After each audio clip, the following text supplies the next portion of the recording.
Hello everyone, কেমন আছেন সবাই? আশা করি সবাই আল্লাহর রহমতে অনেক অনেক ভালো আছেন।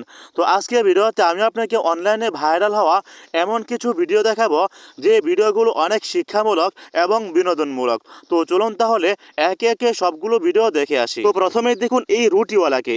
এই রুটিওয়ালার ভুঁড়ি এতটাই বড় যে তার রুটি বানানোর জন্য টেবিলের কোনো প্রয়োজন হয় না।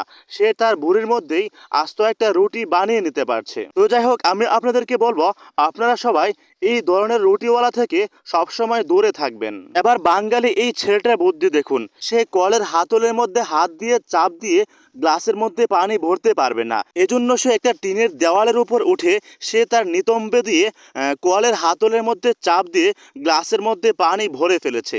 এটাকেই বলে বাঙালির বুদ্ধি। এবার এই ছেলের কাণ্ড দেখুন। সে তার বাবার সাথে মসজিদে জুম্মা পড়তে গিয়েছে, আর সবাই যখন জুম্মার নামাজের অপেক্ষায় বসে আছে তখন এই ছেলেটার বসে থাকতে আর তর্স হয়েছে না। এজন্য মসজিদের সামনে যেই জিনিসপত্র রাখার সিস্টেম রাখা আছে সেখানে সে সেটার ভিতরে ঢুকে সে সেখানে শুয়ে আছে। তো এরকম দুষ্ট প্রকৃতির বাচ্চা আপনি কখনো দেখেছেন কিনা অবশ্যই কমেন্ট করে জানিয়ে দেবেন।